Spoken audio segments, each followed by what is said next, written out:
ನಮಸ್ಕಾರ. ಶಫಾಲಿ ವರ್ಮಾರ ಸಿಡಿಲಬ್ಬರದ ಆಟಕ್ಕೆ ಬೆಚ್ಚಿ ಬಿದ್ದಿತು ಲಂಕಾ ಪಡೆ. ಎರಡನೇ ಟಿ20 ಪಂದ್ಯ ಗೆದ್ದು ಇತಿಹಾಸ ಸೃಷ್ಟಿಸಿತು ಟೀಂ ಇಂಡಿಯಾ. ಹಾಗಾದರೆ ಸುದ್ದಿಯ ಸಂಪೂರ್ಣ ಮಾಹಿತಿ ಏನು?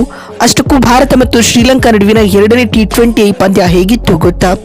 ಹೀಗೆ ಇದರೆಲ್ಲದರ ಬಗ್ಗೆ ಈ ವಿಡಿಯೋದಲ್ಲಿ ಕಂಪ್ಲೀಟ್ ಆಗಿ ತಿಳಿಸ್ಕೊಡ್ತಾ ಹೋಗ್ತೀನಿ. ಆದ್ದರಿಂದ ದಯವಿಟ್ಟು ಈ ವಿಡಿಯೋವನ್ನು ಕೊನೆವರೆಗೂ ನೋಡಿ.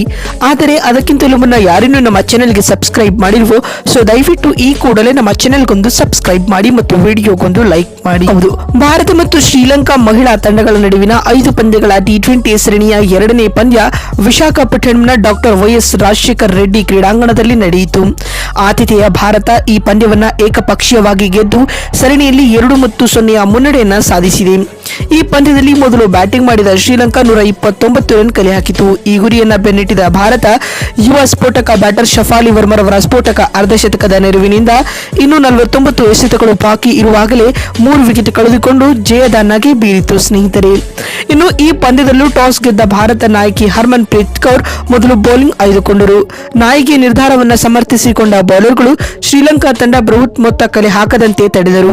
ಆದಾಗ್ಯೂ ಲಂಕಾ ತಂಡಕ್ಕೆ ಉತ್ತಮ ಆರಂಭ ಒದಗಿಸಿಕೊಟ್ಟ ನಾಯಕಿ ಚೆಮಿರಾ ಅಟಾಪಟ್ಟು 31 ರನ್ಗಳ ಕೊಡುಗೆ ನೀಡಿದರು. ತಮಾರಿ ಅಟಾಪಟ್ಟು ಇರುವವರೆಗೂ ಲಂಕಾ ತಂಡ ಸ್ಪರ್ಧಾತ್ಮಕ ಮೊತ್ತ ಕಲೆ ಹಾಕುವ ಸುಳಿವು ನೀಡಿತ್ತು. ಆದರೆ ಅವರು ಔಟ್ ಆದ ಬಳಿಕ ಎಂದಿನಂತೆ ತಂಡದ ಇನ್ನಿಂಗ್ಸ್ ಕುಸಿಯಿತು.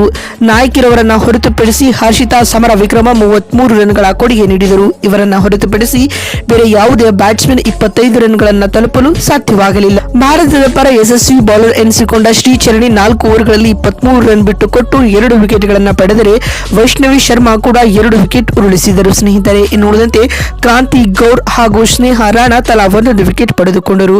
ಪಂದ್ಯ ಗೆಲ್ಲಲು 129 ರನ್ಗಳ ಗುರಿಯನ್ನ ಬೆನ್ನಟ್ಟಿದಂತಹ ಭಾರತಕ್ಕೆ ಉತ್ತಮ ಆರಂಭ ಸಿಕ್ಕಿತು. ಶಫಾಲಿ ವರ್ಮಾ, ಸ್ಮೃತಿ ಮಂದಾನ ಮೊದಲ ವಿಕೆಟ್ 3.1 ಓವರ್ಗಳಲ್ಲಿ 29 ರನ್ಗಳ ಜೊತೆ ಆಟವನ್ನ ನಡೆಸಿದರು. ಆದಾಗ್ಯೂ ಸ್ಮೃತಿ ಮಂದಾನ ಸತತ ಎರಡನೇ ಪಂದ್ಯದಲ್ಲಿಯೂ ವಿಫಲರಾಗಿ 14 ರನ್ ಬಾರಿಸಿ ಔಟ್ ಆದರು. ಆದರೆ ಶಫಾಲಿ ವರ್ಮಾ ಒಂದು ತುದಿಯಲ್ಲಿ ತಮ್ಮ ಸ್ಫೋಟಕ ಬ್ಯಾಟಿಂಗ್ ಮುಂದುವರೆಸಿ ಕೇವಲ 34 ಎಸೆತಗಳಲ್ಲಿ ಅಜೇಯ 69 ರನ್ ಬಾರಿಸಿದರು. ಅವರ ಇನ್ನಿಂಗ್ಸ್ ನಲ್ಲಿ 11 ಬೌಂಡರಿ ಹಾಗೂ 1 ಸಿಕ್ಸ್ ಕೂಡ ಸೇರಿತ್ತು. ಶಫಾಲಿ ವರ್ಮಾ ಕೇವಲ 27 ಎಸೆತಗಳಲ್ಲಿ ಅರ್ಧಶತಕ ಪೂರೈಸಿದರೆ ಜಮೀಮಾ ರಾಡ್ರಿಗಸ್ ಕೂಡ 15 ಎಸೆತಗಳಲ್ಲಿ 26 ರನ್ಗಳ ಅದ್ಭುತ ಇನ್ನಿಂಗ್ಸ್ ಆಡಿದರು. ಪರಿಣಾಮವಾಗಿ ಟೀಂ ಇಂಡಿಯಾ ಕೇವಲ 11.5 ಓವರ್ಗಳಲ್ಲಿ 3 ವಿಕೆಟ್ ಕಳೆದುಕೊಂಡು ಟಾರ್ಗೆಟ್ ಅನ್ನ ಸುಲಭವಾಗಿ ಚೇಸ್ ಮಾಡುವ ಮೂಲಕ ಪಂದ್ಯವನ್ನ 7 ವಿಕೆಟ್ಗಳಿಂದ ಭರ್ಜರಿಯಾಗಿ ಗೆದ್ದುಕೊಂಡಿದ್ದಲ್ಲದೆ ಸರಣಿಯಲ್ಲಿಯೂ ಕೂಡ ಲೀಡ್ ಪಡೆದುಕೊಂಡಿದೆ. ಮತ್ತೊಂದು ವಿಡಿಯೋದಲ್ಲಿ ಸಿಗ್ತೀನಿ. ಅಲ್ಲಿವರೆಗೂ ನಮಸ್ಕಾರ, ಧನ್ಯವಾದಗಳು.